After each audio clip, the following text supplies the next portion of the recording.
Well, that's because you two are almost always on time.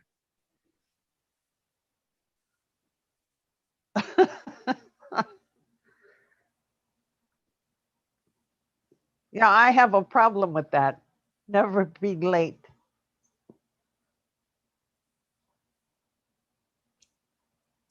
All right, that looks like it is up and running.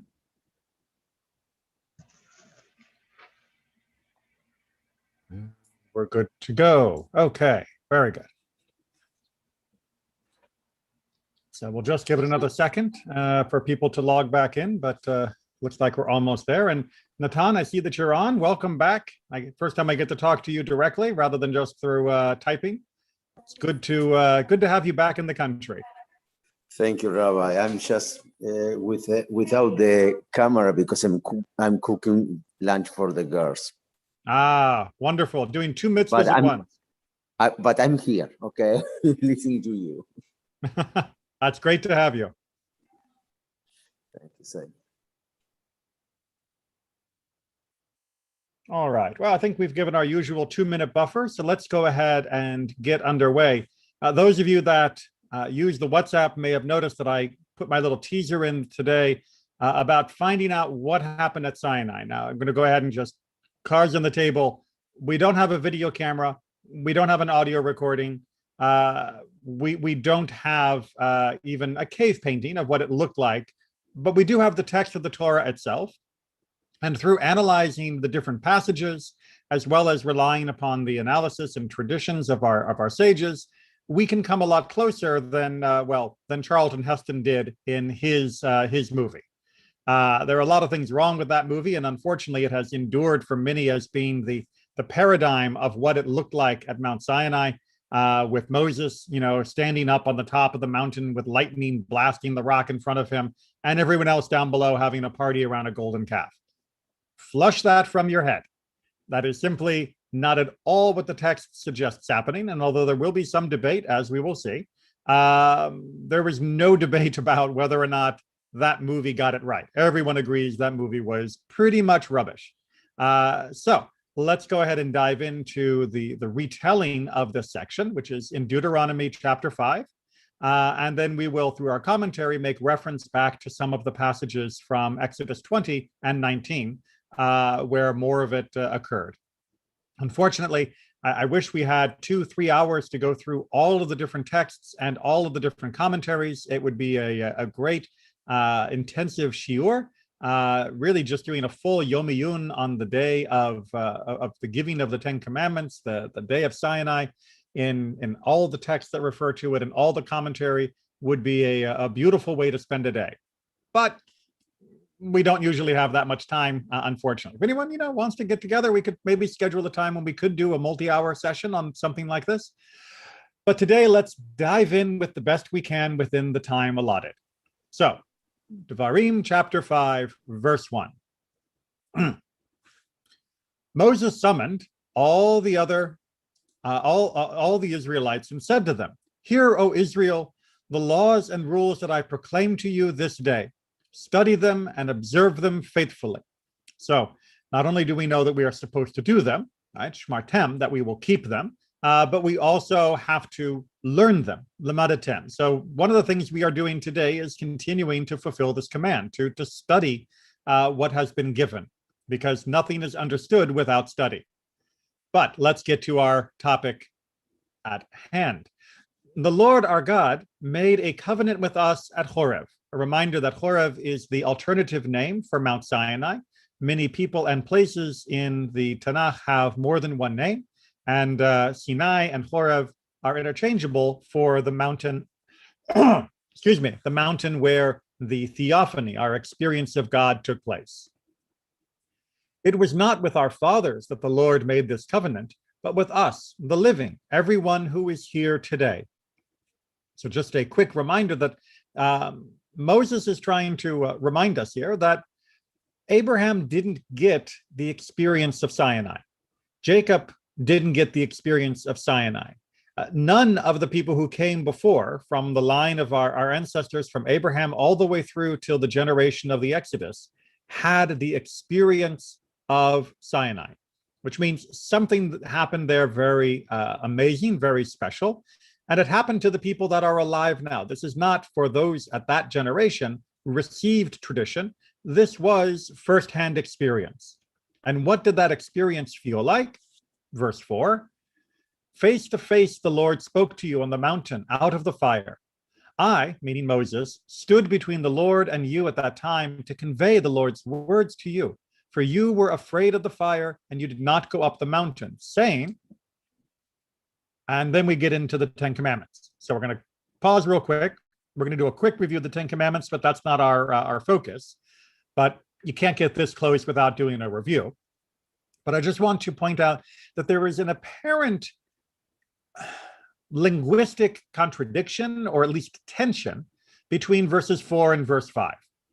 Verse 4 talks about panim bepanim, right? Face to face, that God spoke to you, and it is imachem, right? It is the collective you, the group you, the plural you. Hebrew has different words for the plural or single you, and that seems to have been a very, well, face-to-face encounter. Verse 5, on the other hand, seems to be talking about Moses as some form of intermediary, that he is literally between God and the people, and that he was conveying the words. So we should already be trying to figure out, what is there a difference between face-to-face and having an intermediary? Is this contradictory? Is this complementary? Do they work together? What in the world could be going on? And you can't simply wave it away, as some people do with other tensions within the text, by saying, oh, well, one author had this tradition and one author had this tradition. Everybody agrees this is the same author, even among those who believe there might have been multiple hands on the parchment at different centuries. Everyone believes this is the same author. So it's not plausible to simply say, oh, well, one group thought this and one group thought that. No. Whoever wrote this thought these two verses went together perfectly fine.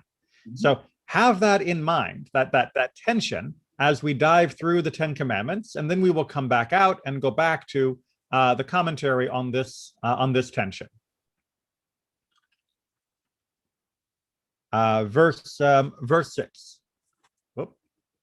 I, the Lord, am your God, who brought you out of the land of Egypt, the house of bondage. You shall have no other gods besides me. You shall not make for yourself a sculptured image, any likeness of what is in the heavens above, or on the earth below, or in the waters below the earth.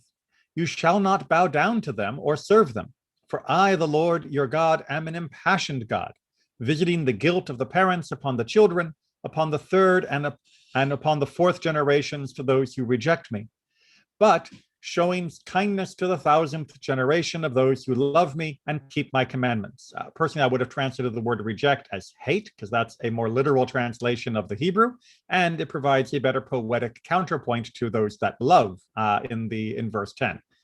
We've talked about this concept of visiting guilt before. We're not going to really go into it today, but for just the moment, this is not about inherited guilt. It is about inherited consequences, that the iniquity of parents does not only create problems for the parents, but creates ongoing, lasting problems for their children and multiple generations thereafter. Something we've seen in many cases in the modern world, where it's been studied in more detail, in cases of abuse or substance addiction within families.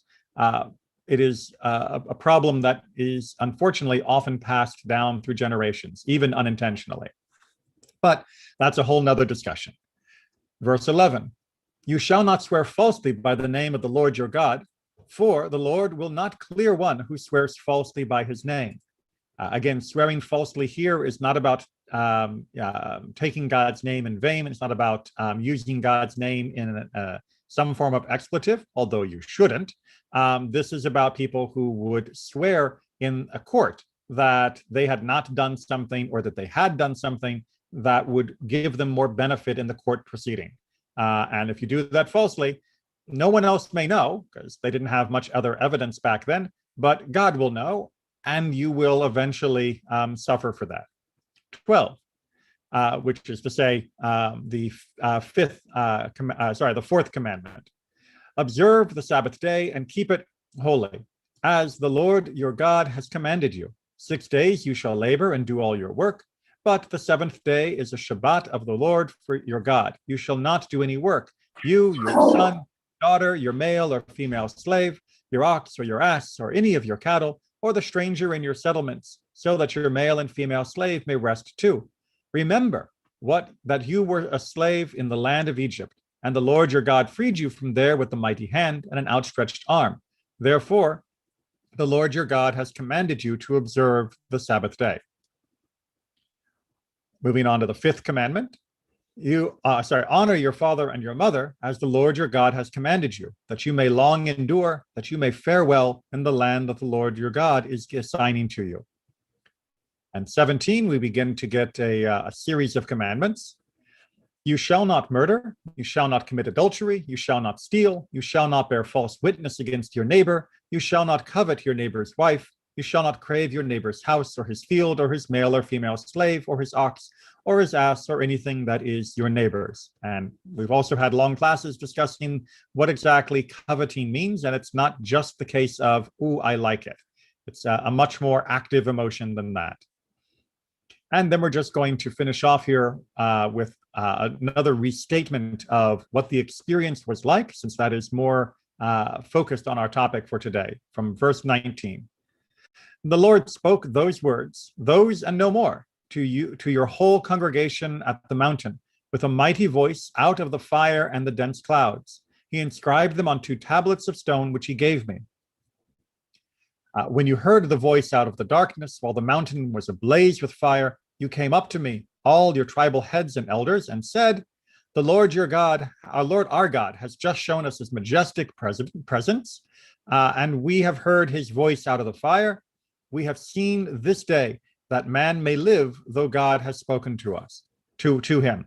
Let us not die, for this fearsome fire will consume us. If we hear the voice of the Lord our God any longer, we shall die. For what mortal ever heard the voice of the living God speak out of the fire as we did and live? You, go closer and hear all that the Lord our God says, and then you tell us everything that the Lord our God tells you, and we will do it willingly.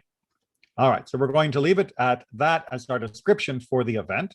But this epilogue here is very reminiscent of our early verses, talking about Moses being an in-between. But here it seems that they have heard the whole 10 commandments, and then they are reluctant to continue the face-to-face relationship. Whereas we saw at the beginning that Moses was in between before the actual statement of the 10 commandments.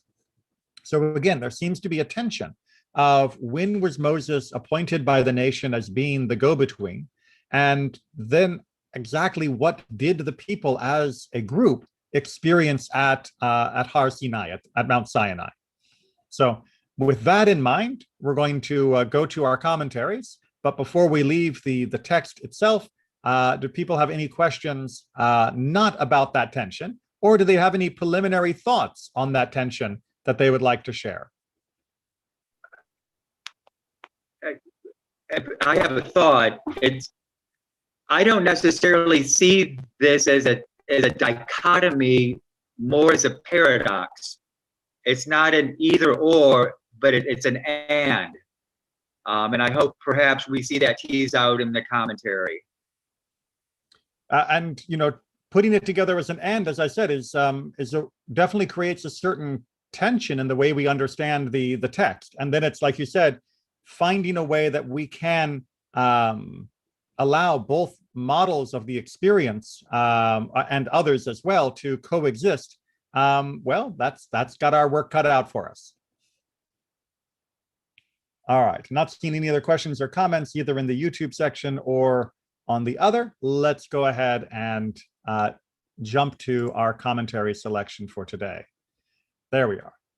All right, so we're going to start off with Sforno, who is a very direct kind of commentary in most places, and that's what he gives us here, face to face, not in a nocturnal vision when you were asleep. Right, very straightforward, Sforno. What he's trying to tell us here is, unlike other moments of prophecy that have happened to other people, most famously, for example, the visiting of the angels to Abraham after his circumcision, which were considered to be while there was a sleep, and many other places, the Jacob's ladder comes while sleeping. But this, for the nation, was not while they were asleep, that it wasn't a group prophetic experience through the vision of sleep, which is the more common form of prophecy, but that this was a more intimate, a more powerful form of connection.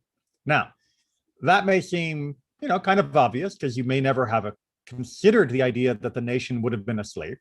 But in the understanding of our sages, most people don't have prophecy unless they are asleep in one way or another. That it was unusual for Moses to be able to have conversation with God while fully awake. And what is also unusual about Moses is that we are told in numerous places that he is connected to God face to face. So what Sforno is doing here is saying that at the moment of Mount Sinai, everyone seems to have had an experience which is more similar to the routine experience, well, if you can call connecting to God face-to-face routine, more similar in experience to the regular experience of Moses, which is to have this in a waking state. So it's not a really mundane comment. He's making something rather profound here, saying that what the average person was witnessing at Mount Sinai was in many ways a deeper, greater experience than what the average later prophets or even the patriarchs, Abraham, Isaac, and Jacob, ever experienced. And that's more than just saying whether they were in bed or not. So he is making a much deeper statement about that. And he is also then telling us metaphorically how we should understand the phrase face to face, that really all it means is that the experience was not asleep. However, that face to face has other potential meanings, not contradictory, but perhaps parallel too. And we're going to see the next one from Ibn Ezra. So face to face for Ibn Ezra means without an intermediary. This means I, meaning God, spoke to you, although you did not see me. Now you can see immediately what Ibn Ezra is doing here is first of all talking about what does it mean as an idiom, face to face, because he is worried that someone might consider face to face to mean God has a face, or that the nation saw God's face. Now, that is not a opinion that works within Jewish theology. God has no body or corporeal manifestation of a body. So what he is trying to do is explain that the biblical idiom of face to face is not talking about skin and bone. It is just talking about without an intermediary. And indeed, the idiom used in our verse, he says, is that of a person who speaks to another person face to face, even though the person being spoken to does not see that speaker. Now, this is something that might happen in the ancient world where you might have two people talking in a dark room, and we would still say that they were speaking to each other face to face, even though the room was pitch black, because they were hearing each other with no intermediary that might create a misunderstanding or a misconveyance of that information.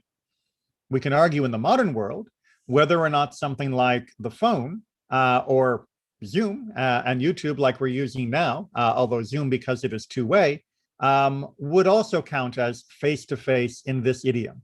On the one hand, there's no human intermediary between me and you. When I look at you and you look at me, and I speak and you hear what I said and no one else conveys it to you. And when you speak, I hear what you say. No one else conveys it back to me. But you might also argue that given the various glitches, internet problems, and other issues with technology, that maybe it doesn't quite fit the bill for being full face-to-face in the sense that Ibn Ezra is talking about. But as interesting as a philosophical digression as that could be, Ibn Ezra here is really trying to just draw our attention to the notion that the uniqueness of the experience should best be emphasized by the fact that the nation heard God directly without an intermediary transmitting God's word to them. Now that, of course, is going to emphasize the tension then of what was Moses's role in all of this process. And for that, well, we're going to go to Rashi, because Rashi tries to deal with this tension in his own way. So Rabbi Berechia said, thus did Moses in effect say, do not think that I am misleading you with something which does not exist at all, as an agent does acting between the vendor and the purchaser.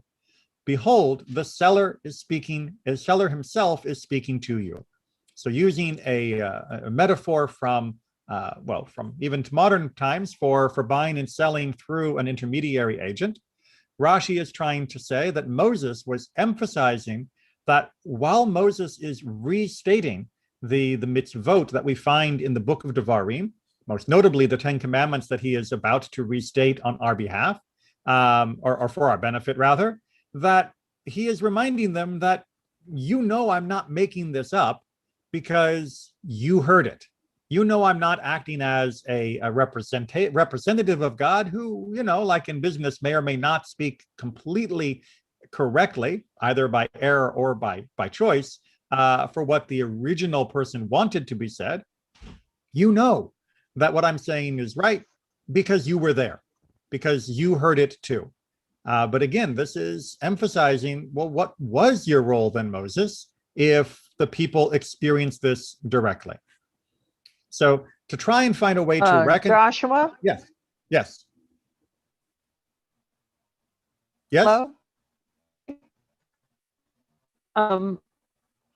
Doesn't it have to be face to face that these words were given, the commandments, to all the people so they all knew them before Moses goes up the mountain? Because that's when they're all kind of responsible for the golden calf.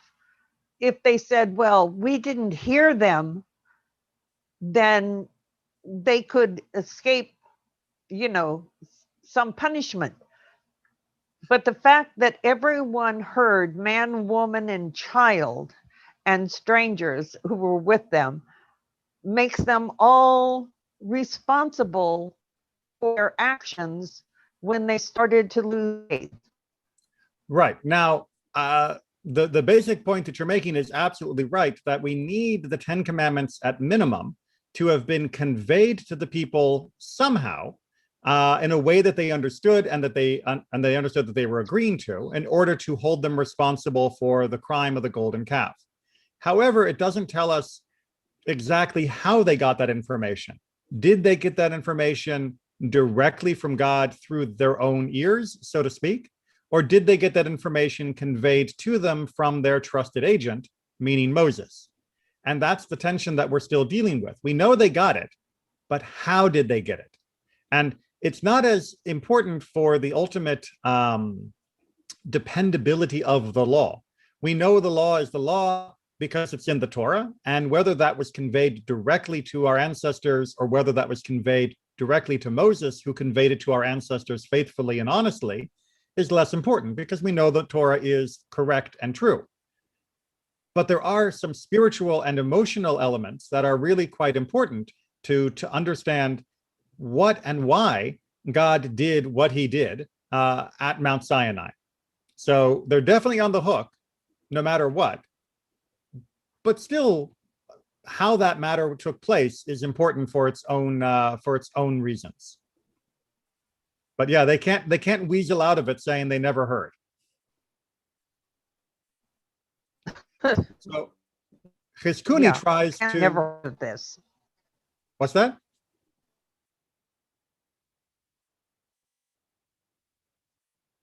think I missed that in. But they can't say, I never heard this. Exactly. They can't claim that they were never told. So Chizkuni tries to bring together some of the different traditions into a clear statement without too much complication, although we'll see it needs more, of what actually was going on that relieves the tension in a very interesting way. So the Lord spoke with you face to face, the quote that we have from Deuteronomy 5. Moses refers to the first two commandments that God addressed directly to all the people before they asked Moses to become their go-between, as they found God's voice too overpowering and were afraid of dying. I stood between the Lord and between you, our tension verse. I did so in order to convey the other 8 commandments to you. So Chizkuni is not inventing this, as we'll see it later on, that this is rooted within ancient rabbinic tradition. But let's just make sure we understand first what he is saying, and then we'll talk about why he is saying it in this particular way. So what he is saying is, just to restate it in modern English rather than commentary English, is God started speaking and got through commandment number 2, and everybody was hearing all of that. And then the people started freaking out, saying, we cannot take this awesome experience. It is quite literally going to blow our mind, and that would be a bad thing. We are not capable of receiving more than this. Moses, you tell us what comes next. And that would be then the remaining 8 commandments from that point onward. So he is essentially introducing a resolution by saying there was a timeline. Rather than wondering, did they hear everything? Did they hear nothing? It's they heard something. And what they heard were the first 2 commandments. And we're going to talk about why those first 2 commandments were singled out when we turn to Rambam in just a minute. But they heard enough to know that it was God that was speaking. But it still explains why Moses had to act as a go-between, rather than everyone being present for all of the giving of the 10 commandments, or indeed all of the other mitzvot as well.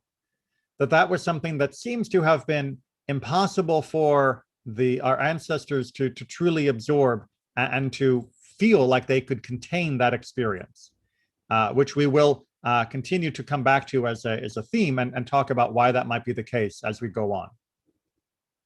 All right, so that's the general timeline that we're going to work with now. But to understand how that works, we're going to do a little bit of philosophy. I'm sorry, it's what you get for studying with me, but I'm going with Rambam because one of the sections of Rambam's Guide for the Perplexed that doesn't get enough attention is the very first section, part 1, where he does a lot of disambiguation. He goes through many words that are found throughout the Tanakh and explains that they often have multiple meanings, and that you should understand which meaning is being used in which context. And the entry that we're looking at for the moment is part of his discussion of the word face, because after all, we're looking at face to face. So he explains that one of the meanings of the word face is nothing about flesh and bone on the skull, but it's the presence and existence of a person. And he gives a few examples from more mundane situations. He died in the presence, that is to say, in the lifetime of his brethren, taken back from Genesis 25. So this idea of face here doesn't mean he died in the face of his brothers, like somehow the face killed them or killed him. It means that he died while his brothers were still around. They existed, they were still there, and then he died. Similarly, and in the presence of all the people, I will be glorified. God is not talking about God's glory being written on the flesh stretched around our skull. God is talking about God being glorified through our existence, through our presence, through our actions that create this community that we are. So you can see from this example, or these examples, that Rambam, Maimonides, is making it clear that the word face does not always have something to do with the front part of our head, but it has other idiomatic expressions. And he goes on to connect, in the same sense, the word is used in, and the Lord spoke to Moses face to face, the famous description of Moses's connection. That is to say, being both being present without any intervening medium between them. So it was full presence through that communication. As we see from 2 Kings, come, let us look one another in the face. They were not doing some form of couple therapy. They were encountering each other directly in their presence. And also from our verse, the Lord talked with you face to face. That was us encountering the presence of God, acknowledging the existence of God through the experience, nothing to do with flesh over skull. So instead of which you have, which we have to understand then also as being in distinction to what we see in chapter 4, instead of which we read more plainly in another place, you heard the voice of the words, but saw no similitude, no image, no shape, only you heard a voice.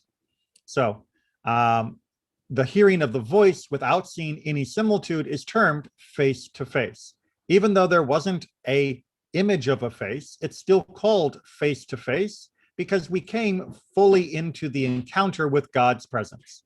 And that is what the idiom face to face means in cases like this. Now, we still haven't got our full timeline down, but I wanted to make sure that we removed any doubt on this.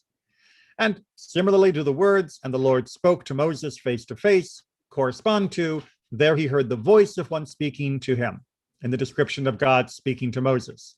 Thus, it will be clear to you, we can hope, that the perception of the divine voice without the intervention of an angel is expressed by face to face, which means that we now understand that the giving of the Ten Commandments and the experience that was had by our ancestors at that mountain was a direct encounter with the divine without even an angelic intermediary, but as pure and unfiltered an experience as possible, which might also help us understand why it was so overwhelming. In the same sense, the word panim must be understood in, and my face shall not be seen, from the famous section of Moses encountering God at Mount Sinai and being in the cleft of the rock. That is to say, my true existence as it is cannot be comprehended. That the fullness of God's face, the absolute 100% faceness of God, which would be the full presence and existence, and by extension, because of the nature of God, would be a full comprehension of that, that cannot be experienced even by Moses. So there are faces, and then there are faces. There is no face where somebody has an experience where they encounter that which is touched by the divine, an angel or some other experience. There is face to face where it is God directly. And then there is the face, which no one gets to experience because no human is able to comprehend that totality of God's existence. All right, so that little philosophical digression hopefully is preparing you for where we go next. So I just want to make sure that everyone is roughly okay with that his explanation, Rambam's explanation of the idiom here, is getting us ready to understand that we had a full unmediated experience with God. Still hasn't chimed in yet about exactly how big, long, or deep that experience was, but it's still a pretty amazing experience, and it couldn't have been any more because human minds simply cannot comprehend the infinity of God, because we're finite, God isn't, and those two don't fit with each other very easily. All right, so why was this going on in this way? Why does it happen at this time? Well, and what does this have to do with Moses being an intermediary? We're going to continue with Rambam, although this is taken from the Mishnah Torah, from his section about the foundations of the Torah, the foundations of belief. So, Moses, our master, was not believed in Israel because he delivered tokens, signs, portents, whatever you want to call them. For whoever bases his belief upon tokens retains suspicion in his heart, for it is possible that the token was delivered by false means. If somebody says, oh, I believe David Copperfield because of the magic he did when he made the Statue of Liberty disappear, there's always going to be some aspect of them that if the only reason they believe in him is because of the magic trick that he did, that maybe the magic trick wasn't really magic and it was actually, just stagecraft, which of course is what it was, then that means that if you are only basing your belief upon magical expressions, miracles, tokens, signs, portents, whatever, that your belief is not actually right. And this is why, of course, in Judaism, we don't look to miracle workers for proof of their rightness. we look for the correctness of what they are teaching and doing for proof of their rightness. It's why we are unimpressed by people who show up and claim to do miracles. Even if the miracle looks legit, it still doesn't work to convince us unless they are also doing things that fit with what the Torah tells us is the right way to live. So all the tokens that were delivered by Moses in the wilderness were responsive to necessities and not as testimony for prophecy. Right? A very interesting digression that he goes into by pointing out that when you look at all the miracles that Moses did, none of them were done to convince the nation to believe him. There were a few things he did to try and get some time with Pharaoh to try and earn Pharaoh's respect, because in the Egyptian world, that was the sort of thing that would get you respect by doing your various tricks. But the miracles that were performed through Moses for us and the nation, splitting of the sea, the providing of food, the providing of water, those miracles were never held up as, believe me because I split the sea. It was, we're splitting the sea because we need to escape our enemies. We are drinking from the rock because we need water. We are eating manna because we need food. They were given because of necessities. They were not given as proof. So that leaves us with the question that a lot of people have probably asked ourselves over time: why then did they believe in him? Right? If his miracles were not designed to convince people to believe, why did they believe? Well, in being present at Mount Sinai, that was the kicker. That was what made us believe in Moses. For our own eyes saw, and not through a stranger's, and our own ears heard, and not that of another, the flame, the thunder, and lightning, and he drew near the thick cloud, and the voice speaking unto him, we listening, saying, Moses, Moses, go and tell them thus and such. For he also said, the Lord spoke with you face to face in the mount out of the midst of the fire. And moreover, it said, the Lord made not this covenant with our fathers, but with us, even us. So the reason the nation believed Moses truly was because they also experienced God at Mount Sinai, and they experienced the presence of God speaking to Moses on their behalf. And that's the kind of thing that actually will convince you. If someone shows up at your house and says, knock, knock, I'm here appointed by the president, you're probably going to want some proof. On the other hand, if you're in a meeting with the president and the president says, this is my good friend, Mr. Smith, and he'll be helping you, and then the president leaves the room, you've got a lot more belief in Mr. Smith because you were there when the president made it clear that Mr. Smith was going to be the guy. Everyone following the comparison and analogy there? All right. So just get my page lined up with my eyes. From where do we know then that the standing at Mount Sinai is alone the evidence which makes his prophecy true without a shadow of doubt? Because it is said from Exodus 19, I come to you in a thick cloud, that the people may hear when I speak to you and may also believe you forever. God himself explicitly said in Exodus that this was one of the reasons why Mount Sinai happened the way it did. And Rambam draws the logical conclusion, evidently, until then, before Mount Sinai, all the way from Egypt to Mount Sinai, they did not believe in him with an everlasting belief, right? If they were only going to believe in Moses forever after the experience of Sinai, then that means prior to it, their belief was not of the everlasting variety. It was not a full enduring belief, that it was still semi-conditional, as we would expect.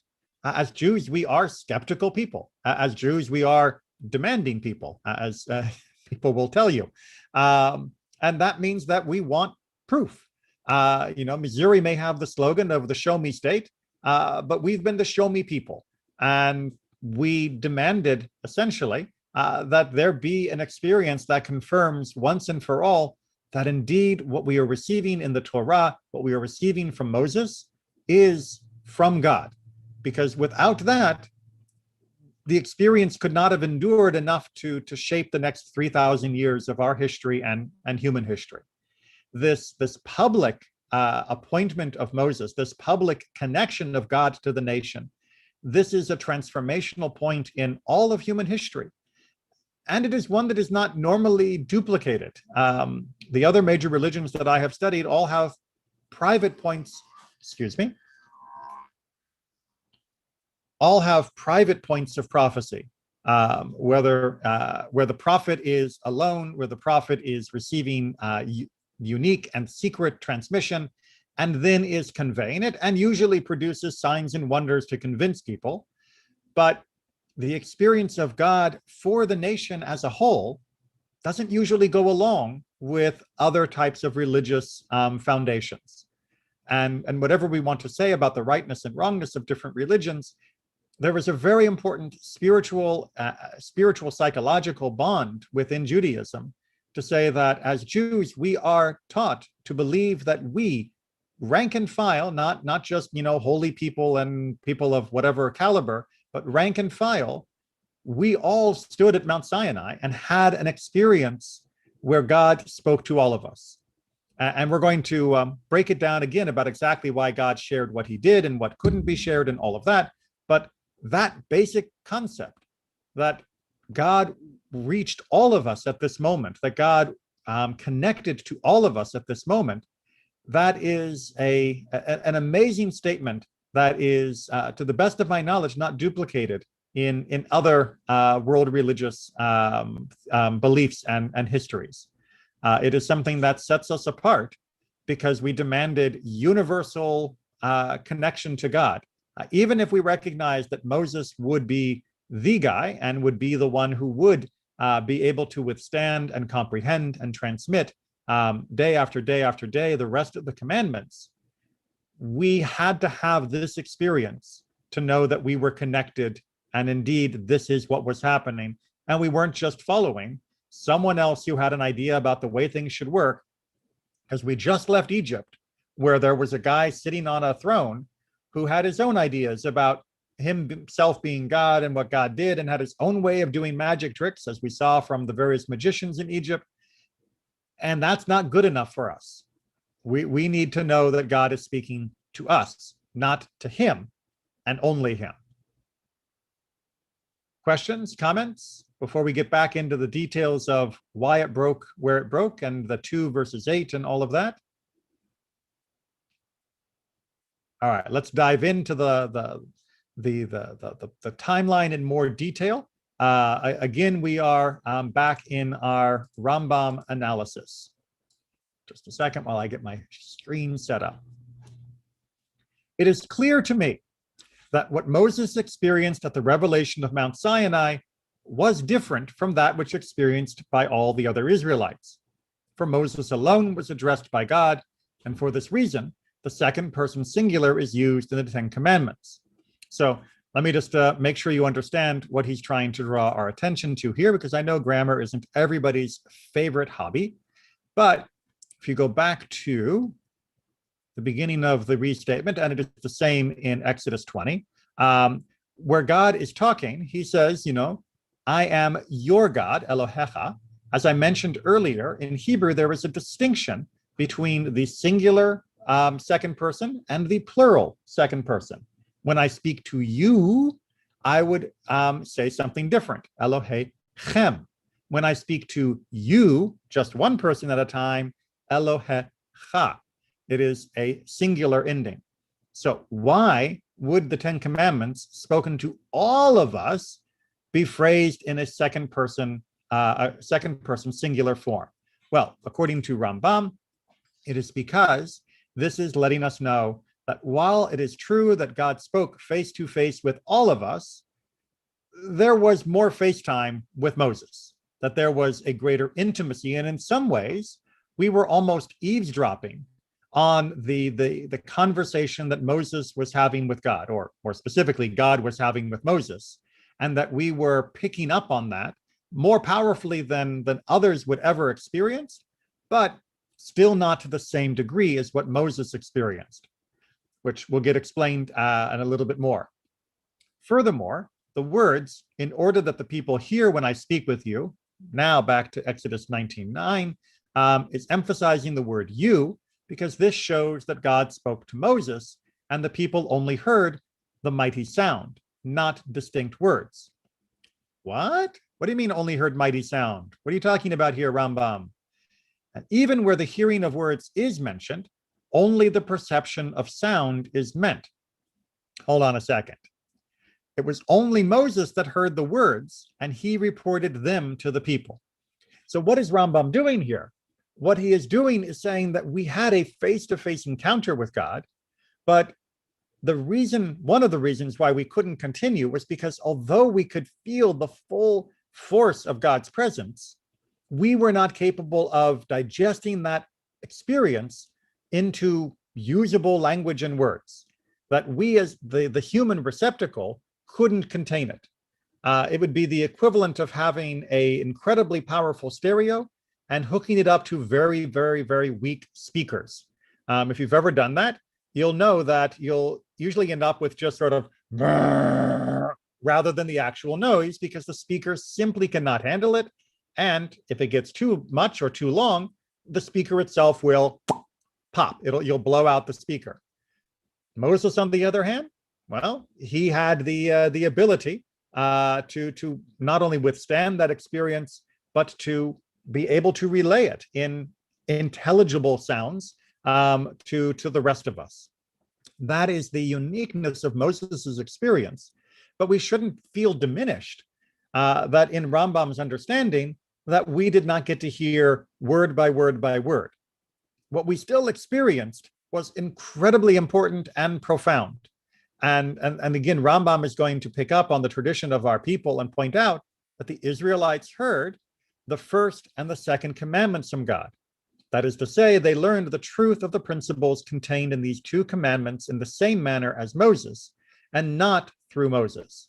What that means is, because remember, he's already said that there aren't words, is that the truth of the commandments penetrated to the person without words. That the understanding, the comprehension, the truth, the realization, whichever English you wish to dress it up in, that is something that actually transcends words. You can feel the meaning, even if the words themselves are not being discerned. When we experienced God directly, we understood, as he goes on to say, that these two principles, the existence of God and his unity. And he points out those two principles, that God exists and that God is ultimately one, can be arrived at by means of reasoning, meaning by logic and study. And whatever can be established by proof is known by the prophet in the same way as by any other person. If logic works, you can figure out a lot, and a regular person and a prophet can understand it the same way, because we are all human beings with similar mental faculties. So the Israelites didn't get the words, but they got the meaning, because these are two things that are inherent in being human, inherently comprehensible by being human. Not that everyone bothers to try and comprehend them, because there have been a whole lot of people who have been denying the existence of God or misunderstanding it, and certainly misunderstanding his unity. But in the presence of God, these two things were clear and undeniable to everybody that was there, even if they didn't get it in text form. Everyone following these distinctions? Because he's saying a lot about what it is to be a human being and what it is to encounter God and what it is we should be looking for.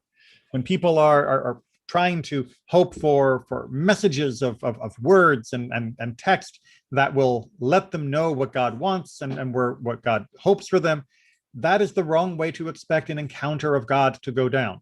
To expect it as being some two-way conversation is simply asking that you will have an experience like Moses, as though those are experiences that are completely common and run-of-the-mill.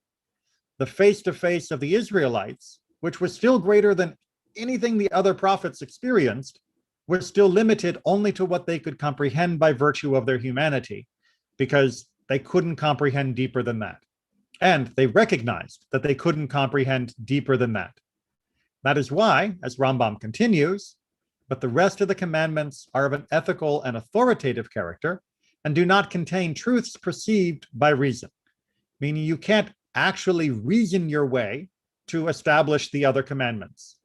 You can reason some aspects of it, but you can't actually make it incontrovertible, undeniable, and 100% absolutely true only on the basis of reason. It may shock you to realize that, not murdering is something that is not actually built into the logical structure of the universe, the same way that 1 = 1 is built into the universe. But that is the case.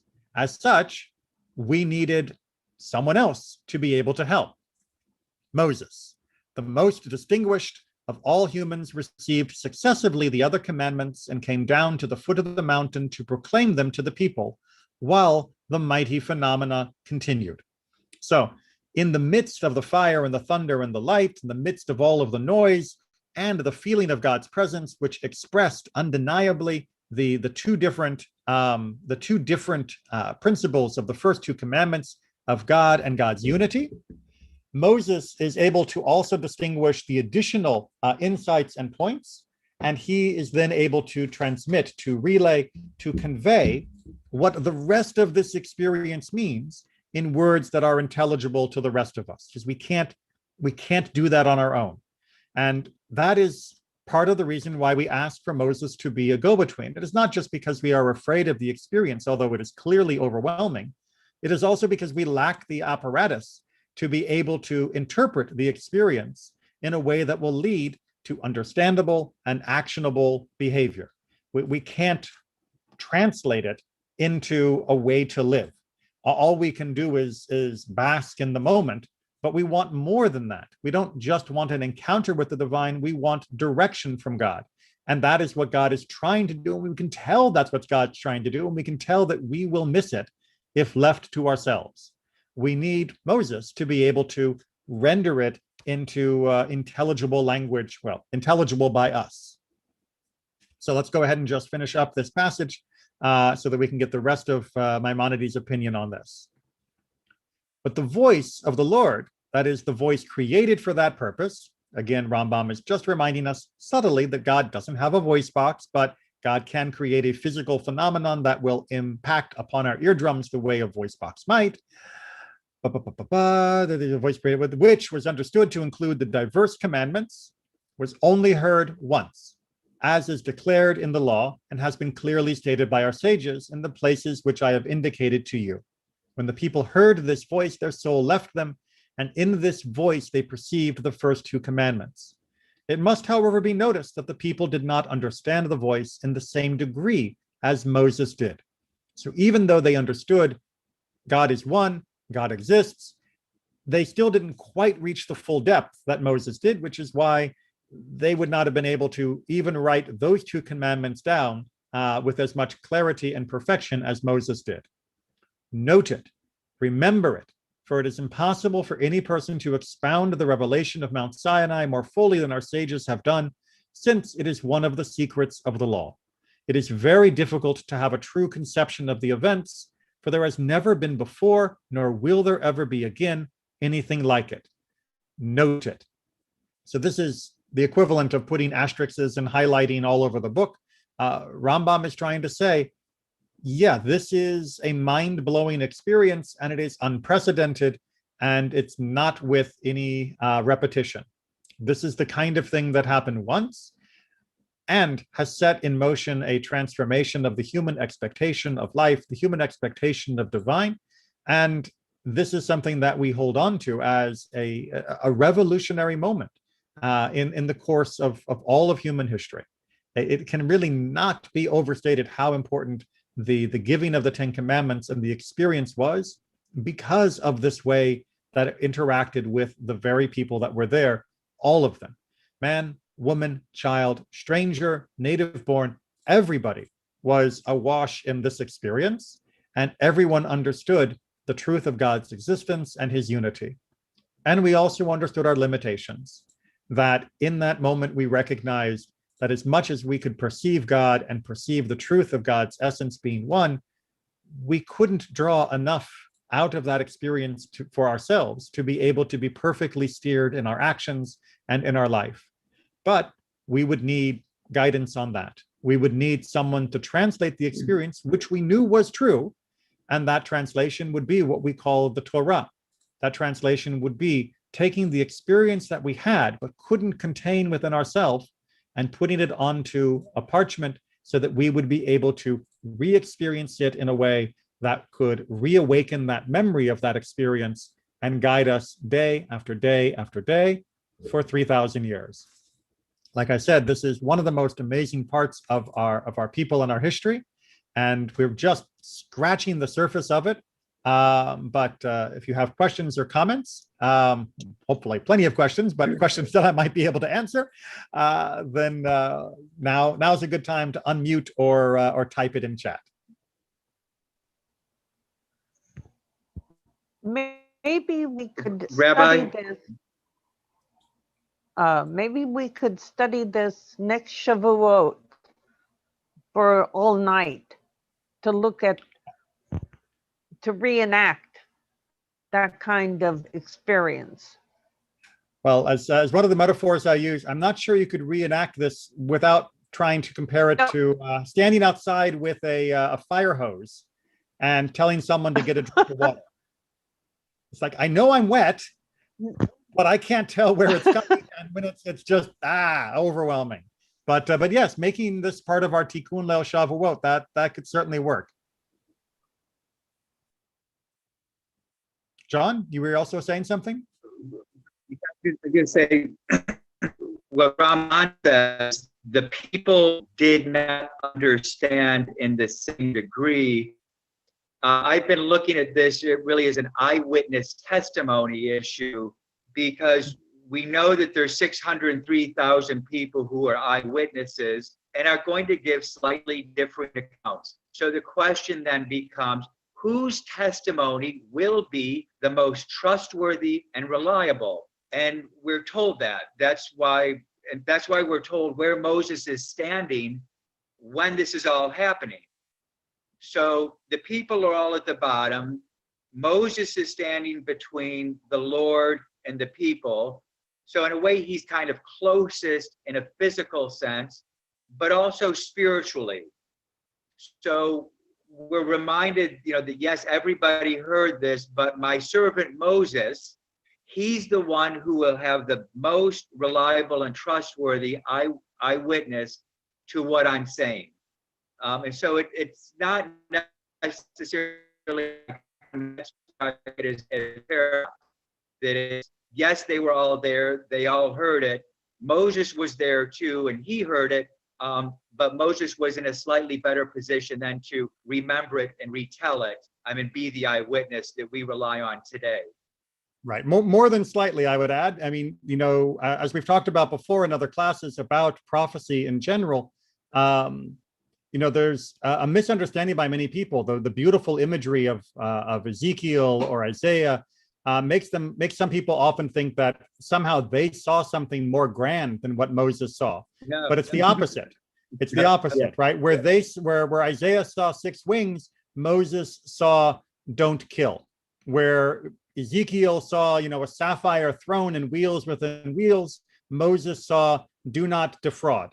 So Moses saw the essence more cleanly and clearly in a way that could be rendered into words and mitzvot, commandments that would be enduring. And that is the great brilliance of this moment, is that we understood that this was a transformation happening, and we were lucky enough to have an interpreter there that could bring the rest of us closer than we could have on our own experience. All right. Well, thank you all very much. Take care and be well. And those who are in the Mishnah class, I'll see you tonight. Those who are in the Pathway class, I'll see you tomorrow evening.